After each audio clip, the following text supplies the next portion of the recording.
who wants to stare at the toilet? Surprise! So I explained to Ricky, sleep. Is your bathroom door open or closed?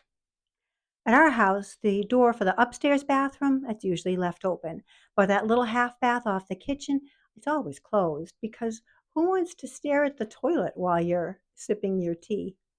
The tell that it is in use is the light switch on the wall outside the room. We flip it up out of habit, even in full daylight. Switch up, knock before you enter. Even if I know, like I know for sure, that I'm home alone, I will still do that little double knock just in case. Anyone else do that too? Okay, so picture this. One day I'm upstairs working, doing something, and I head to the bathroom. Doors closed. I do the little double knock, then turn that familiar old milk glass doorknob, and surprise! Room is in use. Occupado by the mister, who was not thrilled about the interruption. He may have, well, I think, overreacted just a little. I mean, not violent or anything, just very loud and persistent. Would not let it drop with a simple sorry. He demanded an explanation. So I explained to Ricky. The light switch was off. He stared at me. Eileen, that's the hallway light switch. Oh, right. Honest mistake? Maybe, except we have lived in this house for more than 30 years. It was another body blow.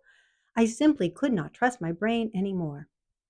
There were times I knew I was struggling, when I couldn't count how many chairs to put at the dining room table for dinner, or when I could not calculate what time to leave for an appointment to get there on time. But other times, my brain would just fill in the blanks with total nonsense. It was like living with a mental jack in the box. Remember those light switch off? Bathroom is empty. Surprise! That's the switch for the hallway light. New kitchen? Dave must have remodeled. Surprise! You were at the wrong house. Doctor's office. Must have switched floors. Surprise! You were in the wrong building. Oh, it was exhausting. My sister, they didn't believe me when I said I was struggling with a touch of the dementia. And sure, I wasn't in full-blown crazy town mode yet, but I was heading there fast. I was being slapped upside the head by reality every single day. I was tired, and I mean that literally. See, the deeper I looked into this brain fog and memory loss problem, the more one word kept turning up. Sleep. Yeah, not just more sleep or get to bed earlier, but deep restorative stage 3 sleep, the kind that strengthens your immune system, balances your hormones, repairs your muscles, and helps your brain consolidate memories. It clears away waste. It does so much for us that we don't know.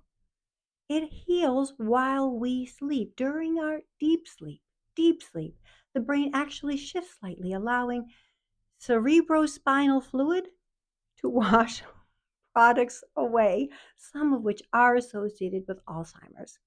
So when we're not getting enough sleep, well, the cleanup crew never clocks in. Poor sleep has been linked to, this is a list, increased risk of Alzheimer's, impaired memory formation, mood swings, anxiety, decision fatigue, higher inflammation and insulin resistance, and chronic sleep deprivation mimics Alzheimer's symptoms. Confusion, word loss. Loss of sleep interferes with how your brain functions. So today, we are going to give ourselves the gift of better sleep. A few practical notes: get some early morning sun, check day one. Eat your last meal a couple hours before bed and skip the late night snacks. Power down these screens before sleep. And some say magnesium helps them. There's some debate about that. Rest. Let your brain do what it's designed to do, clear away the day's fog and solidify the memories we want to keep. This is the last day of my 7 days of 7 days to a clearer mind. Find the free guide in the description below. You can improve. I improved. I'm not all the way there yet, but you can tell that. But I am so much better than I used to be. If you've come this far, I hope you feel encouraged and not overwhelmed. You're not broken, you're rebuilding. You can do it one small step at a time.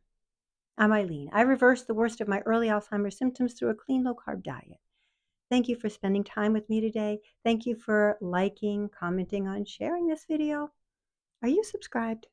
Until next time, let's all stay strong, wise, kind, and good. Choose good food for good health.